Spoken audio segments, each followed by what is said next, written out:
he's wheezing, you know, so he needs a breathing treatment. So we get the treatment set up. He kind of knew right away. He's like, "There's this. This is going to be an issue, right? I don't know how to do this because I'm taking him off a non-rebreather and putting him on a lower."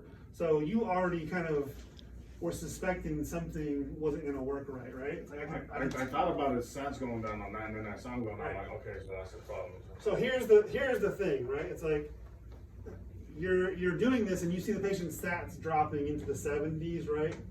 It's like at that point you need to stop whatever you made, whatever change you made, you need to go back to where you were before, right? It's like he was setting 90 on a non-rebreather. This neb's not going to work, right? He's in the 70s now. Like, just stop that, put the mask on him. Don't hesitate, right? Okay. Don't wait for the nurse to come in and say, hey, they're sats are in the 60s. What are you doing, right? Take him off, put him back on the non-rebreather, and brainstorm, right? You're like, okay, how am I going to do this, right? So that's my only advice for you is don't wait so long, right? You waited way too long. The sats were dropping into the 70s, into the 60s, into the 50s and 40s even the first time. It's like, don't let it drop that far, right? It's like, just put him back on the non-rebreather. He was setting 90 on that, and let's figure out what we're gonna do.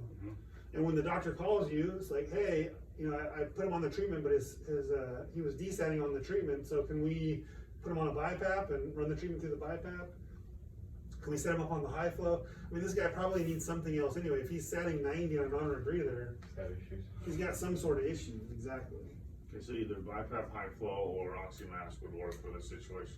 Yeah, oxymask with the neb over the top of it. Sure, what about the tube big one?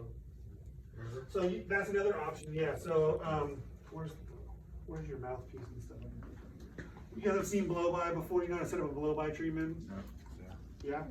I thought about that one, but that won't give him enough med at that point, would it? So you have a non-rebreather, right? So your mask is a reservoir, right?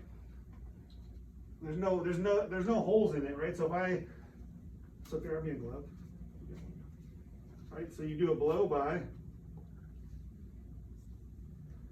and you just blow into the mask right here, right? You're gonna have to hold it because it's not gonna stay there. It will with him because he's not gonna move, but a normal patient, unless they hold completely still, and you're running this on oxygen too, right? Because I'm gonna lose some oxygen with making this gap here, so I'm gonna run this on oxygen too. Would that give him dry eyes and 10-minute treatment? No. No? I mean, most of this is gonna stay in the mask, right? It's like this mask is a reservoir, so, you know, most of it's gonna stay in there. It's gonna be no more than they get with an aerosol mask. I'm thinking about the leaks. When you pry it open, there's leaks and it will blow open the eyes. There's a less leak with this than there's with an aerosol mask. Where's that aerosol mask?